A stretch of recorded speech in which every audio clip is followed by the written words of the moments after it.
everyone, welcome back to my channel. If you're new here, I'm Alex. I make lifestyle and travel and book and all different kinds of content. Welcome in. In today's episode, we are talking all things travel and planning. So I have travelled a lot in the past, and I hope to travel a lot in the future. And something people ask me all of the time is, how do you budget for this? How do you plan it? Where do we go? So I'm going to touch on the how do I plan and how do I budget, more so than where do you go, but that is going to come into this video a little bit. I've got my trusty notes because I want to make sure I hit all the key points, and if I don't, I will ramble. So let's go straight into the video. Now in this video, I'm going to be focusing on short haul and weekend trips. It's really hard to talk about both long haul and short haul in the same video because one, it's going to take too much time, and two, they're very different styles of budgeting and planning. So in this video, we're going to focus on short haul trips and budgeting for like weekend city breaks, that kind of thing. Now, the caveat to this post is that I live in the UK, so Europe is very accessible and it's fairly cheap. If you're coming from further afield, this might be helpful in terms of budgeting and planning, but you might just need to keep the caveat in mind that your budget is going to be bigger. So the first thing that I always do is work out my budget, how much I would like to spend, what's my maximum range, and work backwards from there. So I don't pick where I'm going first. I don't pick the kind of trip I'm going to do. I pick how much money I can spend on this trip.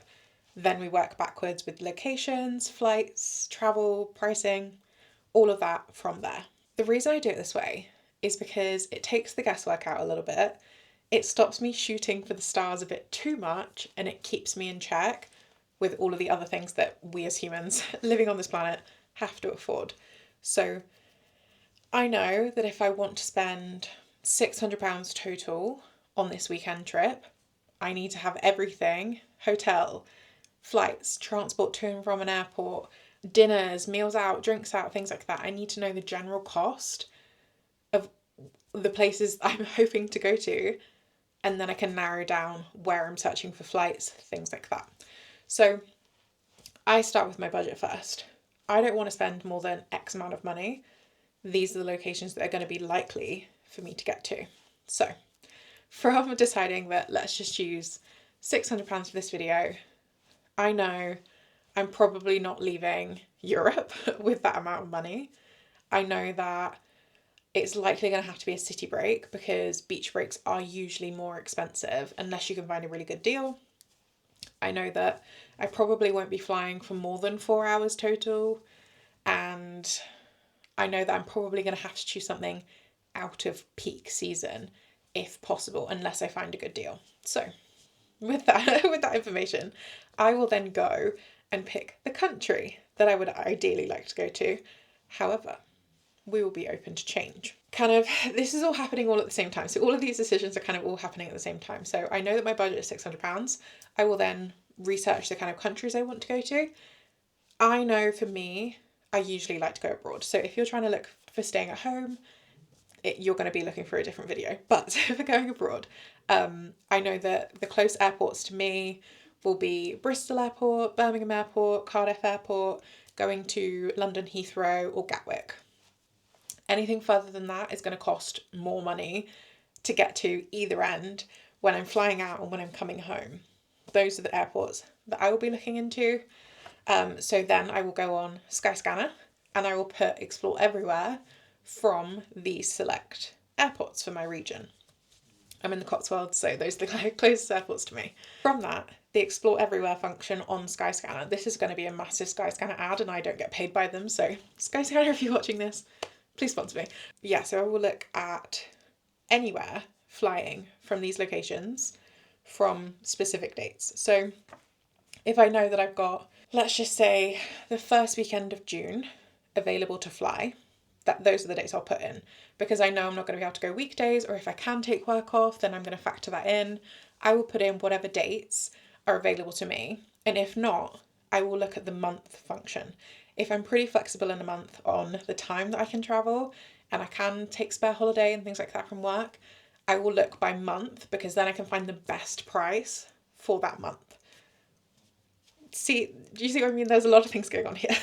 There is a lot of different elements, spinning plates when booking travel. So whether it's the first weekend of June or if I'm looking for the whole of June, I will do both, see what the best options for me are. I'm using natural daylight, so the lights are going to flicker a little bit in this. And then, yeah, I'll see what the best prices are and then see what regions are available for the prices that are most ideal to me. So for the island trip that I did to Dublin, that was like £30 per person return flights. So I knew that if I think my budget for that trip was £400. I knew that £30 return flights, we've got a winner. The budget was £400. I'm only spending £30 on flights. So that means I have a lot of budget to be able to book a really convenient location for a hotel. I've got travel money in there included. Getting to and from the airport to Bristol, getting to and from the airport in Dublin, any excursions we wanted to do, we could like have slightly increased prices for those things because our flights were only £30 return. Love that. We'll be doing it again. So yeah, where your bulk of your money is going to be spent is your flights and your hotel. So once you've sorted out the flights, you've picked £30 flights to Dublin, or you've picked £150 flights to Milan, or you've picked £200 flights to Malta, wherever it is you're going for your weekend or your best dates that month. That is your first big expense. My second tip here would be, this is already a long video, I'm so sorry. My second tip here would be to then research all of the things you would like to do in that location. So I would go on TikTok, I would watch YouTube videos, I would watch videos of people that live there, and I will see what the best, most interesting things that I think I would want to do, what there is there, and then where it is.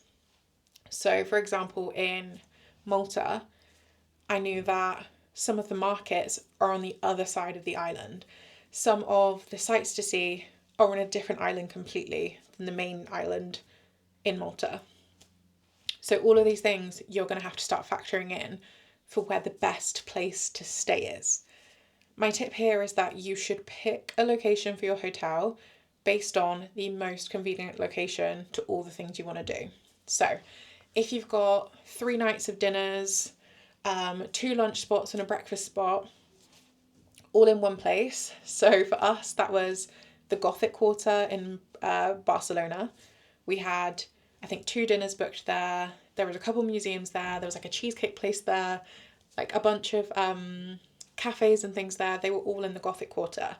So it made the most sense for us to book a hotel in the Gothic Quarter. There was, I can't think of the region that it was, but it's the place literally right above the Gothic Quarter in Barcelona. There was another hotel I really liked there, but it just wasn't as convenient of a location. And convenience is key when you're doing a budget trip in Europe. Europe is so walkable. You don't need to pay for transport and taxis and things like that really at all if you book a really convenient located hotel. So I would find all the places that I'd want to go to, potentially, all the sites I'd want to see within that time that we're going, and then I would look for hotels in and around that region. So you can take your recommendations from people on YouTube, people on TikTok. One of the things I really love to do is ask my friends and family, has anyone been to this area? Did you stay in a really nice hotel here? Then find it that way. In Barcelona, we stayed at a place my best friend stayed at a year before. It was really nice. It was really good. Loved it. When we were traveling Southeast Asia, I took recommendations from my favorite YouTubers.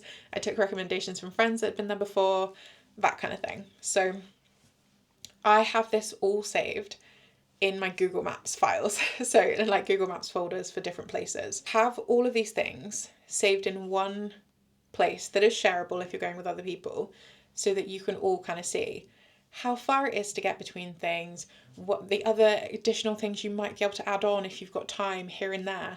Like, it's so useful to have all of this information stacked in one place so everyone can access it. You can all keep adding and saving places, and it's really great to do in advance too. So if you know in the next 2 years you want to go to Barcelona, you want to go to Malta, you want to go to Milan, if you see anything on social media, you watch a video, anything like that, a friend recommends to you a place, you can really quickly save it in your maps folder.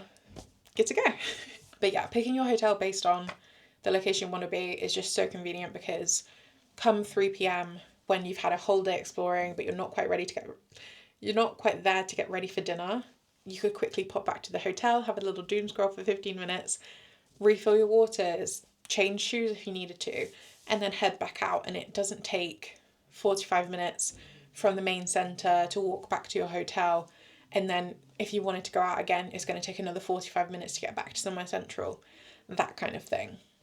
Yes, it's great if it's cheaper. However, the time suction of trying to get to and from an inconvenient place for your base setup, it makes it much more of a struggle to have a super relaxing, fun, like well-rounded time. You kind of feel like you're stuck in time blocks. So you have to get up at this time so you have time to travel to get to this thing. And if you want to get ready for dinner or get ready for lunch or whatever it is, you have to come back at this time. Like, it's just so much easier if your hotel is really, really centrally located to the things you want to do. An extra tip here is to leave off things that are super far away. It sounds great in theory to do the touristy things that are super far away on a weekend that you've got in that place, but especially in Europe, something I remind myself is that these things have been here for 400, 500, 1,000 years. They aren't going anywhere anytime soon. I can see them again. Hopefully that is your case too. Hopefully that is something that is accessible to you. And obviously, if this is a once in a lifetime trip, take the 2-hour trip to go see the thing that you want to see. But if it's a weekend break and you know you are likely to come back, in your short haul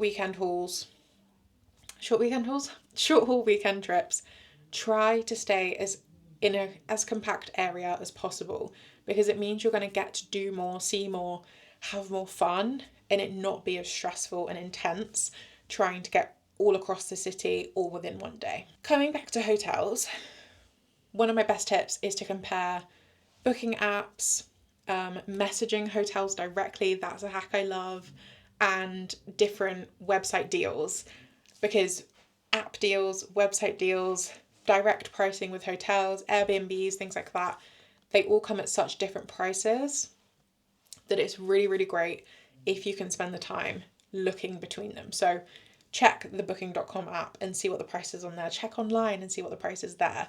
Check if you did it as a bundle deal with your flights and your hotel. Like, have a look at the different options, whether it's a hostel or a hotel or an Airbnb. Like, check different regions within the place that you're trying to look, check different online app, things like that, and just see what your best price is. Because I often find if I look at something on an app, it is different to the price that it is on the website, which is different to the price that it could be on a companion website. So like, if you're booking through what is it called? Like travel, like Trivago and things like that, they have different prices to the hotel directly.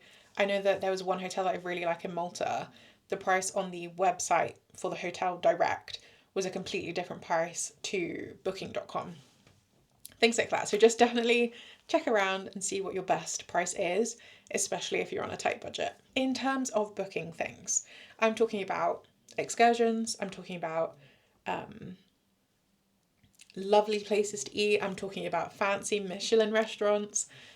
I would always recommend to book one super, super fancy place if you like that kind of thing. So one Michelin star restaurant or one really high-end chef curated menu restaurant, and then have something a bit more chill, or leave it up to change of heart when you're there. We can get kind of like a bit too type A, as this kind of video is showing you I'm a little bit type A when it comes to travel. We can get a little bit too caught up in the planning of it all, but people said on TikTok this, people said on Instagram that, people said on YouTube this, that we kind of take the fun out of finding things when we're traveling. And don't get me wrong, don't shout at me. I do this a lot. However, I do it because I'm creating content on it. If you are just a regular person who has no interest in building a TikTok based on all these recommendations, filming a YouTube video based on all these things, you can just find a place when you get there. Be walking the streets of the Gothic Quarter in Barcelona. Be traipsing around Bergen in Norway. Be hanging around the old city in Stockholm. Like, you can just be walking around, decide you like the look of a menu, and head there. A lot of places don't need 3 weeks in advance bookings. It's these super famous or super TikToked or like super Instagrammable places that then require you to have in advance bookings. So have one of those on your list, the one that you really want to go to the most.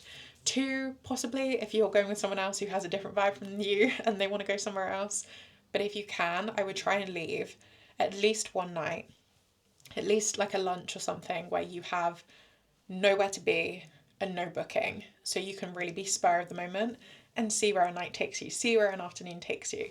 That is really the fun and the joy of the trip, and it's where you're going to create the best memories, because everything is spontaneous and everything feels brand new and fun. Now, back to the Taipei stuff. If you are looking in advance for things, you will happen to find some good deals. So whether it's a city pass, I know that Barcelona does like a city pass for all the museums and like hop on, hop off buses. A lot of like European cities do that. Or you can look in advance for free things. So a lot of cities will put on events and free passes to museums and things like that at specific times of day.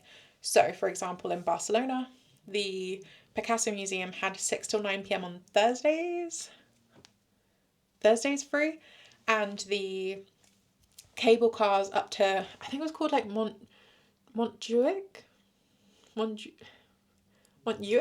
oh, in Barcelona, certain times of day, I think it was on a Sunday at some point, that was free also. So there's all these different kinds of things that you will find if you're looking in advance that can be free, so you can keep that budget down, still see the sites that you want to see, but do it in a timely and money efficient way that means you get to see everything whilst staying within your budget. And on the notion of efficiency with money, be open to changing your dates. So before you book your flights and things, or if you've got to that point yet where you're hoping to book flights, have a look at different prices for different times. So if your hotel is 200 euros cheaper, if you went Thursday to Saturday, is that available within your plans? Is the hotel then going to be cheaper because you're not paying weekend rates, XYZ? So if you know that you really want to go to Barcelona for under 500 euros, have a look and see if Wednesday to Friday would be the best time to travel. Which specific week would be the best time to travel? I think we all kind of know now that Tuesdays are a really cheap flight day, but I have been finding that Saturdays traveling back are quite cheap too. So keep that in mind. Don't run up my prices though. Yeah, I think my final one, which I've already definitely touched on, is to save in advance. So back to the Google Maps thing, I'm very in the camp of save all of the places that you might want to go in the future in little folders, so that when it comes to doing things like this, when you've got some time, you've got the budget, and you've got the availability, you can just go to a pre-saved list of things that you've seen across the last year, across the last 2 years for this place you've wanted to travel, and all of your saves, all of your recommendations, all of the cool things are already in a folder for you, so you don't have to do all of this in a 6-hour scramble because you've seen great prices for your flights. So that is, in essence, the way that I budget for a trip and the way that I plan the budget travel. Now, you're not going to stick to your budget 150%. So I would always say to leave about 20-25% of a buffer if you can. Try to keep as much within your budget as possible, but there is always going to be an extra lovely display of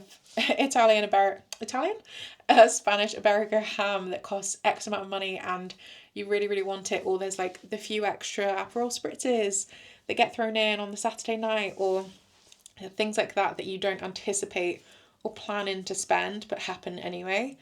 I would always keep a tiny little percentage of your budget available for those things that you're not maximizing to the point where you kind of pushed over a bit too much.